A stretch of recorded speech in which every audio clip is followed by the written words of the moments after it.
اپنے دشمن کی لاشوں کے ساتھ یہ سلوک نہ صرف یہ کہ اسے پسند نہ آیا بلکہ اس نے نفرت کی نگاہ سے دیکھا۔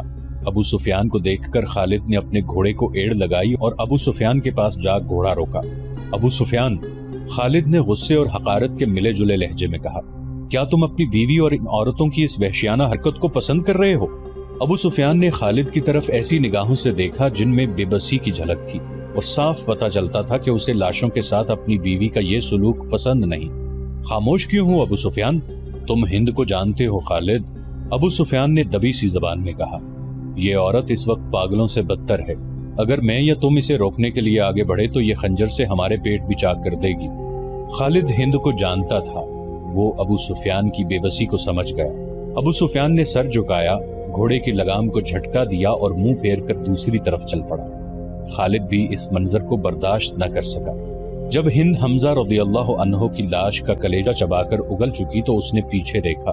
اس کے پیچھے جبیر بن مطعم کا غلام وحشی بن حرب کھڑا تھا۔ اس کے ہاتھ میں افریقہ کی بنی ہوئی وہی برچی تھی جس سے اس نے حمزہ رضی اللہ عنہ کو شہید کیا تھا۔ یہاں کیا کر رہے ہو بن حرب؟ ہند نے تحکمانہ لہجے میں اس سے کہا۔ جاؤ اور مسلمانوں کی لاشوں کے ٹکڑے کر دو۔ وحشی بن حرب بولتا بہت کم تھا، اس کی کوشش یہی ہوتی تھی کہ زیادہ سے زیادہ بات اشاروں میں کر لی جائے۔ اس نے ہند کا حکم ماننے کی بجائے اپنا ہاتھ ہند کے آگے پھیلا دیا اور اس کی نظریں ہند کے گلے میں لٹکتے ہوئے سونے کے ہار پر جم گئیں۔ ہند کو اپنا وعدہ یاد آ گیا۔ اس نے وحشی سے کہا تھا کہ تم میرے باپ، چچا اور بیٹے کے قاتل کو قتل کر دو تو میں نے جتنے زیورات پہن رکھے ہیں وہ تمہارے ہوں گے، اور وحشی اپنا انعام لینے آیا تھا۔ ہند نے اپنے تمام زیورات اتار کر وحشی بن حرب کے پھیلے ہوئے ہاتھ پر رکھ دیے۔ وحشی کے ہونٹوں پر مسکراہٹ آ گئی اور وہ وہاں سے چل پڑا۔ ہند پر اس وقت فتح اور انتقام کا بھوت سوار تھا۔ ٹھہر جاؤ بن حرب، ہند نے جوشیلی آواز میں اس حبشی کو بلایا۔ وہ جب اس کے پاس گیا تو ہند نے کہا، میں نے تمہیں کہا تھا کہ میرا کلیجہ ٹھنڈا کر دو تو تمہیں اپنے زیورات دوں گی، لیکن تم اس سے زیادہ انعام کے حقدار ہو۔ ہند نے قریش کی عورتوں کی طرف اشارہ کیا اور کہا، تم جانتے ہو ان عورتوں میں کنیزیں کون کون سی ہیں؟ دیکھو، وہ جوان بھی ہیں، خوبصورت بھی، تمہیں جو کنیز اچھی لگتی ہے لے جاؤ۔ وحشی بن حرب نے اپنی عادت کے مطابق خاموشی سے چند لمحے ہند کے چہرے پر نظریں گاڑی، لیکن اس کی نظریں کنیزوں کی طرف نہ گئیں۔ اس نے انکار میں سر ہلایا اور وہاں سے چلا گیا۔ کچھ دیر بعد میدان جنگ کی ہولناکی میں سے ہند کی بلند اور مترنم آواز سنائی دینے لگی۔ مورخ ابن حشام کے مطابق اس نے ترنم سے جو نغمہ گایا اس کے الفاظ کچھ اس طرح تھے۔ وہ کہنے لگی کہ ہم نے بدر کے معرکے کا حساب برابر کر لیا ہے، ایک خونریز معرکے کے بدلے ہم نے ایک خونریز معرکہ لڑ لیا ہے۔ عتبہ کا غم میری برداشت سے باہر تھا، عتبہ میرا باپ تھا، مجھے چچا کا بھی غم تھا، اپنے بیٹے کا بھی غم تھا۔ اب میرا سینہ ٹھنڈا ہو گیا ہے، میں نے اپنی قسم پوری کر لی ہے۔ وحشی نے میرے دل کے درد کا مداوا کر دیا ہے، میں عمر بھر وحشی کی احسان مند رہوں گی، اس وقت تک جب تک میری ہڈیاں قبر کی مٹی میں مل کر مٹی نہیں ہو جاتی۔ ابو سفیان اس بھیانک منظر کو برداشت نہ کر سکا تھا، وہ پہلے ہی منہ پھیر کر جا چکا تھا۔ اس نے اپنے دو ساتھیوں سے کہا کہ اسے یقین نہیں آ رہا کہ محمد صلی اللہ علیہ وسلم زندہ ہے۔ خالد نے دور سے کسی اور کو دیکھ کر سمجھ لیا ہوگا کہ وہ محمد ہیں، کسی نے ابو سفیان سے کہا۔ ابو سفیان یہ کہہ کر کہ وہ اپنی آنکھوں سے دیکھ کر آتا ہے، اس تنگ سے درے کی طرف چلا گیا جہاں سے خالد اپنے سواروں کو واپس لایا تھا۔ وہ ایسی جگہ جا کھڑا ہوا جہاں سے اسے مسلمان بیٹھے ہوئے نظر آ رہے تھے۔ محمد کے پیروکاروں، ابو سفیان نے بلند آواز سے کہا، کیا تم میں محمد صلی اللہ علیہ وآلہ وسلم زندہ ہیں؟ رسول کریم صلی اللہ علیہ وسلم نے آواز سنی تو اپنے ارد گرد بیٹھے ہوئے مسلمانوں کو اشارہ کیا کہ وہ خاموش رہیں۔ ابو سفیان نے اپنا سوال اور زیادہ بلند آواز سے دہرایا، اب بھی اسے کوئی جواب نہ ملا۔ کیا ابو بکر تم میں زندہ موجود ہے؟ ابو سفیان نے بلند آواز سے پوچھا، اب بھی اسے کوئی جواب نہ آیا۔ 3 بار پوچھنے کے باوجود بھی مسلمان خاموش رہے۔ کیا عمر زندہ ہے؟ ابو سفیان نے پوچھا۔ اب کے بھی مسلمانوں نے خاموشی اختیار کی رکھی۔ ابو سفیان نے گھوڑے کو دوڑایا، اس نے نیچے دیکھا، قریش کے بہت سے آدمی رسول اکرم صلی اللہ علیہ وسلم کے متعلق صحیح خبر سننے کو بےتاب کھڑے تھے۔ اے اہل قریش، ابو سفیان نے چلا کر اعلان کیا، محمد صلی اللہ علیہ وسلم مر چکے ہیں، نعوذ باللہ، ابو بکر اور عمر بھی زندہ نہیں۔ اب مسلمان تمہارے سائے سے بھی ڈریں گے، خوشیاں مناؤ، ناچو۔ اہل قریش ناچنے اور ہلڑ مچانے لگے، لیکن گرجتی ہوئی ایک آواز نے انہیں خاموش کر دیا۔ اے خدا کے دشمن! درے کی بلندی سے حضرت عمر رضی اللہ عنہ کی آواز گونجی۔ اتنا جھوٹ نہ بول، وہ تینوں زندہ ہیں جن کے نام لے کر تو انہیں مردہ کہہ رہا ہے۔ اپنے قبیلے کو دھوکہ مت دے، تجھے تیرے گناہوں کی سزا دینے کے لیے ہم سب زندہ ہیں۔ ابو سفیان نے طنزیہ قہقہہ لگایا اور بلند آواز سے بولا، ابن الخطاب، تیرا خدا تجھے ہم سے محفوظ رکھے، کیا تو اب بھی ہمیں سزا دینے کی بات کر رہا ہے؟ کیا تو یقین سے کہتا ہے کہ محمد زندہ ہیں؟ اللہ کی قسم، ہمارے نبی صلی اللہ علیہ وآلہ وسلم زندہ ہیں۔ حضرت عمر رضی اللہ عنہ ابن الخطاب کی آواز جواب میں گرجی، اللہ کے رسول صلی اللہ علیہ وآلہ وسلم تمہارا ایک ایک لفظ سن رہے ہیں۔ عربوں میں رواج تھا کہ ایک معرکہ ختم ہونے کے بعد دونوں فریقوں کے سردار یا سالار ایک دوسرے پر تانوں اور پھپتیوں کے تیر برسایا کرتے تھے۔ ابو سفیان اسی دستور کے مطابق دور کھڑا حضرت عمر رضی اللہ عنہ سے ہم کلام تھا۔ تم حبل اور عزا کی عظمت کو نہیں جانتے؟ ابو سفیان نے کہا۔ حضرت عمر رضی اللہ عنہ نے رسول اکرم صلی اللہ علیہ وسلم کی طرف دیکھا۔ آپ صلی اللہ علیہ وسلم اونچا بول نہیں سکتے تھے۔ آپ صلی اللہ علیہ وسلم نے حضرت عمر رضی اللہ عنہ کو بتایا کہ وہ ابو سفیان کو کیا جواب دیں۔ او باطل کے پجاری، حضرت عمر رضی اللہ عنہ نے بلند آواز سے کہا، اللہ کی عظمت کو پہچان جو سب سے بڑا اور سب سے زیادہ طاقتور ہے۔ ہمارے پاس حبل جیسا دیوتا اور عزا جیسی دیوی ہے۔ ابو سفیان نے کہا، کیا تمہارے پاس کوئی ایسا دیوتا یا دیوی ہے؟ ہمارے پاس اللہ ہے۔ رسول کریم صلی اللہ علیہ وآلہ وسلم نے حضرت عمر رضی اللہ عنہ کی زبان سے کہلوایا، جو حضرت عمر رضی اللہ عنہ نے بلند آواز سے کہا، تمہارا کوئی خدا نہیں۔ جنگ کا فیصلہ ہو چکا تھا۔ ابو سفیان نے کہا، تم نے بدر میں فتح پائی تھی، ہم نے اس پہاڑی کے دامن میں تم سے انتقام لے لیا۔ اگلے سال ہم تمہیں بدر کے میدان میں ہی مقابلے کے لیے للکاریں گے انشاءاللہ۔ حضرت عمر رضی اللہ عنہ نے رسول اللہ صلی اللہ علیہ وسلم کے الفاظ بلند آواز سے دہرائے، اب تمہارے ساتھ ہماری ملاقات بدر کے میدان میں ہی ہوگی۔ ابو سفیان نے گھوڑا موڑا۔ گھوڑا 2 قدم ہی چلا ہوگا کہ اس نے گھوڑے کو روک دیا۔ اے عمر، ابو بکر اور محمد، ابو سفیان نے اب کے ذرا ٹھہری ہوئی آواز میں کہا، تم جب میدان سے اپنی لاشیں اٹھاؤ گے تو تمہیں کچھ ایسی لاشیں بھی ملیں گی جن کے اعضاء کٹے ہوئے ہوں گے اور انہیں چیرا پھاڑا گیا ہوگا۔ خدا کی قسم، میں نے کسی کو ایسا کرنے کا حکم نہیں دیا تھا، اور میں نے تمہاری لاشوں کے ساتھ یہ سلوک بالکل بھی پسند نہیں کیا۔ اگر اس کا الزام مجھ پر عائد کرو گے تو میں اسے اپنی توہین سمجھوں گا۔ ابو سفیان نے گھوڑا موڑا اور گھوڑے کو ایڑ لگا دی۔ چلتے چلتے خالد کے گھوڑے نے اپنے آپ ہی رخ بدل لیا۔ خالد کو گھوڑے کو نہ روکا۔ وہ سمجھ گیا کہ گھوڑے نے پانی کی مشک پالی ہے۔ کچھ دور جا کر گھوڑا نیچے اترنے لگا۔ خالد کو یہ مقام یاد آ گیا۔ جنگ احد کے بعد واپسی پر قریش نے کچھ دیر یہاں قیام کیا تھا۔ نیچے پانی کا خاصا ذخیرہ موجود تھا۔ گھوڑا بڑا تیزی سے گھاٹی اتر گیا اور پانی پر جا رکا۔ خالد گھوڑے سے کود کر نیچے اترا اور 2 زانو ہو کر چلو بھر بھر کر اپنے چہرے پر پانی پھینکنے لگا۔ ذرا سستانے کے لیے بھربری سی ایک چٹان کے ساتھ بیٹھ گیا۔ اسے وہ وقت یاد آیا جب احد کے معرکے کے بعد اہل قریش واپس آئے تھے۔ انہوں نے مدینہ سے کچھ دور آ کر قیام کیا تھا۔ اس قیام کے دوران قریش کے سردار اس بحث میں الجھ گئے تھے کہ واپس مکہ پہنچا جائے یا مسلمانوں پر ایک اور حملہ کیا جائے۔ صفوان بن امیہ نے کہا تھا، ہم شکست کھا کر نہیں آئے۔ اگر تم یہ سمجھتے ہو کہ مسلمانوں کی حالت بہت بری ہے تو اپنی حالت دیکھو، ہماری حالت بھی اچھی نہیں ہے۔ اب مسلمانوں کے ساتھ اتنی جلدی لڑنے کا خطرہ مول نہیں لینا چاہیے، ہو سکتا ہے قسمت ہمارا ساتھ نہ دے۔ جب یہ بحث جاری تھی تو قریش کے کچھ آدمی 2 مسافروں کو پکڑ کر سرداروں کے سامنے لے آئے۔ انہیں بتایا گیا کہ یہ دونوں آدمی جو اپنے آپ کو مسافر کہتے ہیں، ہمارے خیموں کے ارد گرد گھوم پھر رہے تھے اور ہمارے 4-5 آدمیوں سے انہوں نے پوچھا کہ تم لوگ کہاں جا رہے ہو۔ ان دونوں نے ابو سفیان اور دوسرے سرداروں کے سامنے بھی یہی بیان دیے کہ وہ مسافر ہیں اور کسی جگہ کا نام لے کر کہا کہ وہ ادھر جا رہے ہیں۔ ابو سفیان کے حکم سے ان کے پھٹے پرانے کپڑے جو انہوں نے پہن رکھے تھے اتروائے گئے تو اندر سے خنجر اور تلواریں برآمد ہوئیں۔ ان سے پوچھا گیا کہ تم نے یہ ہتھیار چھپا کر کیوں رکھے تھے؟ خالد کی نظر بہت تیز تھی۔ اسے شک ہوا کہ یہ مسلمانوں کے جاسوس ہیں۔ ان دونوں کو قریش کی فوج کے سامنے کھڑا کر دیا گیا اور پوچھا گیا کہ انہیں کوئی پہچانتا ہے۔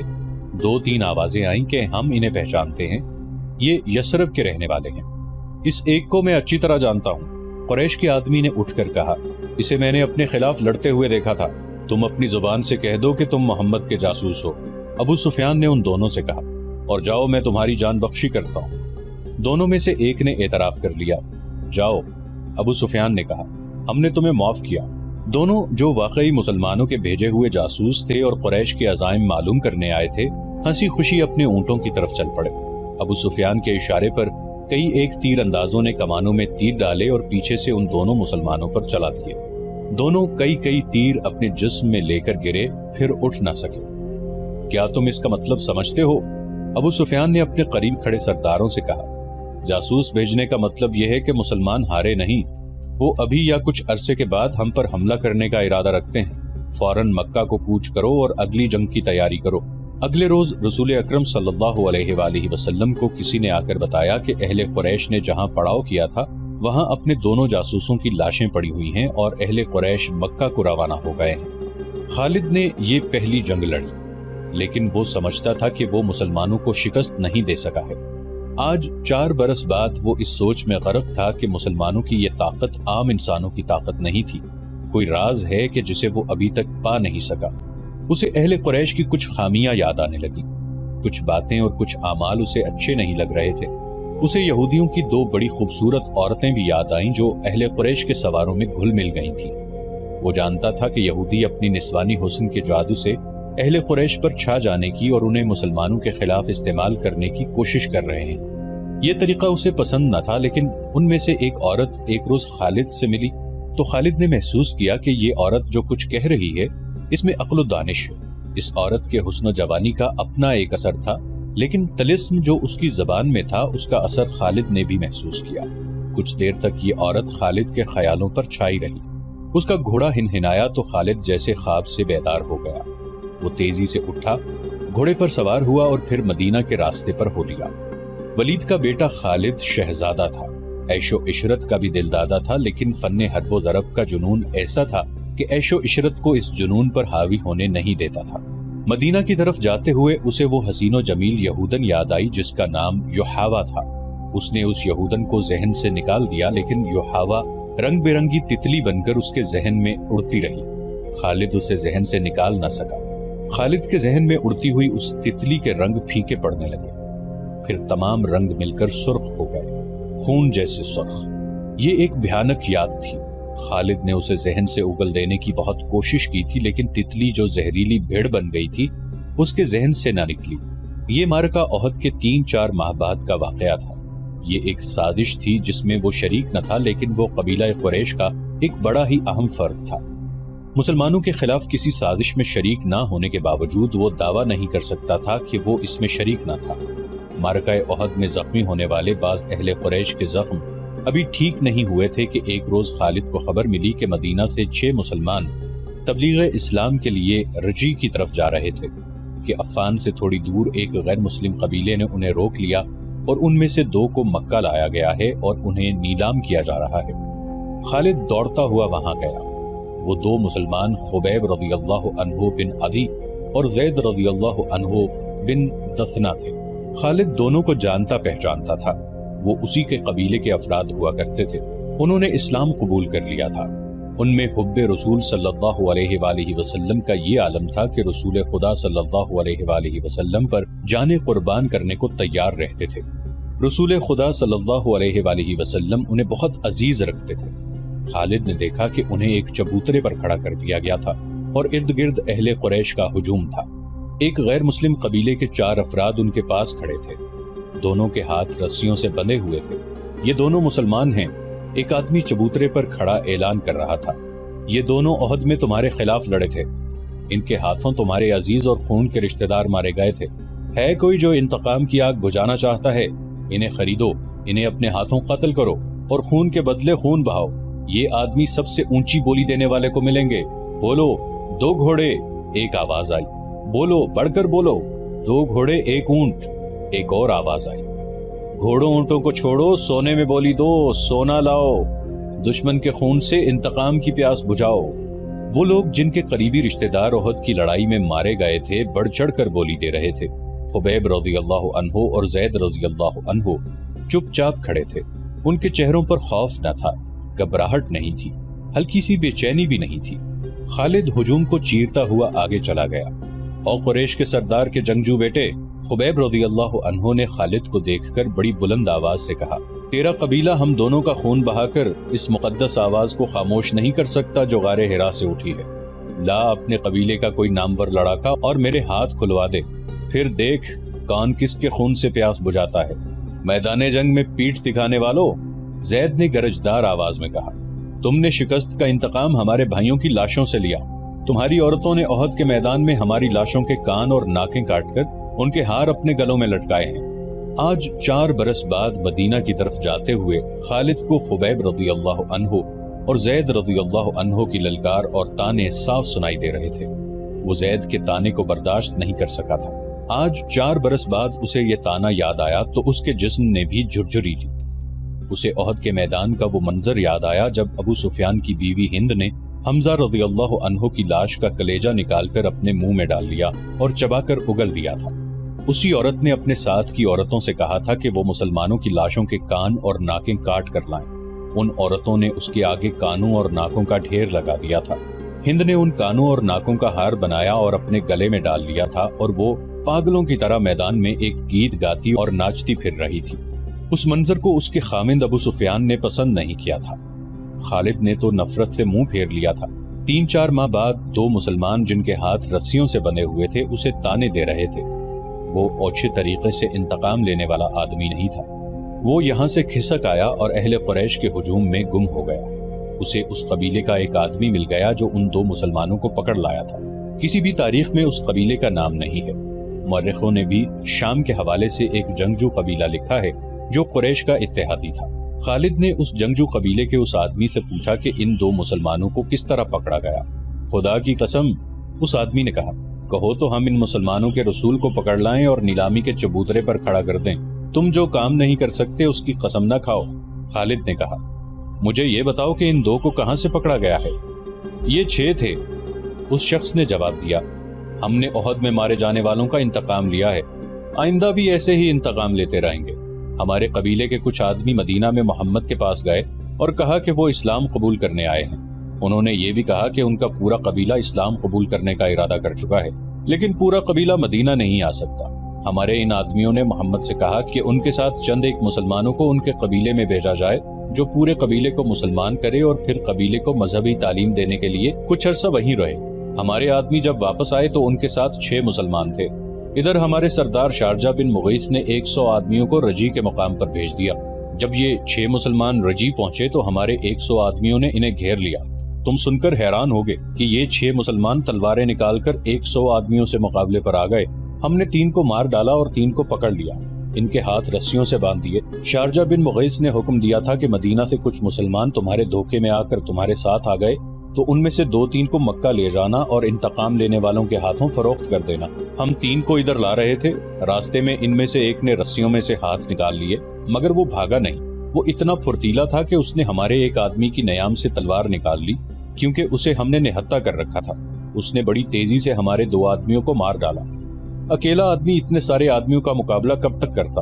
وہ مارا گیا اور ہم نے اس کے جسم کا قیمہ کر دیا۔ یہ 2 رہ گئے، ہم نے ان کے ہاتھ اور زیادہ مضبوطی سے باندھ دیے اور یہاں لے آئے۔ اور تم خوش ہو؟ خالد نے اسے تنزیہ کہا۔ محمد صلی اللہ علیہ وآلہ وسلم کیا کہیں گے؟ اہل قریش اور ان کے دوست قبیلے اتنے بزدل ہو گئے ہیں کہ اب دھوکہ دینے اور 6 آدمیوں کو 100 سے مروانے پر اتر آئے ہیں۔ کیا تم نے مجھے یہ بات سناتے شرم محسوس نہیں کی؟ کیا ان 100 آدمیوں نے اپنی ماؤں کو شرمسار نہیں کیا جن کا انہوں نے دودھ پیا ہے؟ تم نے میدان جنگ میں مسلمانوں کا کیا بگاڑ لیا تھا ولید کے بیٹے؟ اس آدمی نے کہا، کیا تم محمد کی طاقت کا مقابلہ کر سکتے ہو؟ بدر میں 1000 قریش 313 مسلمانوں سے مار کھائے تھے۔ احد کی لڑائی میں محمد کے پیروکار کتنی تعداد میں تھے؟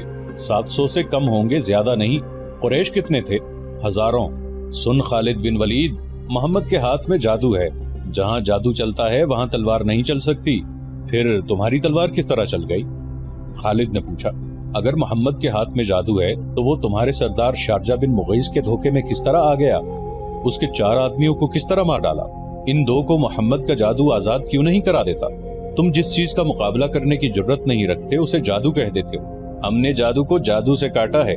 شارجہ بن مغیث کے قبیلے کے آدمی نے کہا، ہمارے پاس یہودی جادوگر آئے تھے، ان کے ساتھ 3 جادوگرنیاں بھی تھیں، ان میں سے ایک کا نام یوحاوا ہے۔ ہم نے اپنی آنکھوں سے دیکھا ہے۔ ایک گھنی جھاڑی میں سے ایک برچھی زمین سے سرکتی ہوئی باہر آئی۔ یہ برچھی جھاڑی میں واپس چلی گئی اور سانپ بن کر واپس آئی۔ یہ سانپ واپس جھاڑی میں چلا گیا۔ مدینہ کی طرف جاتے ہوئے اسے یہ واقعہ یاد آ رہا تھا۔ وہ اسے یاد نہیں کرنا چاہتا تھا، لیکن زہریلی بھیڑوں کی طرح یہ یاد اس کے اوپر بھن بھناتی رہی۔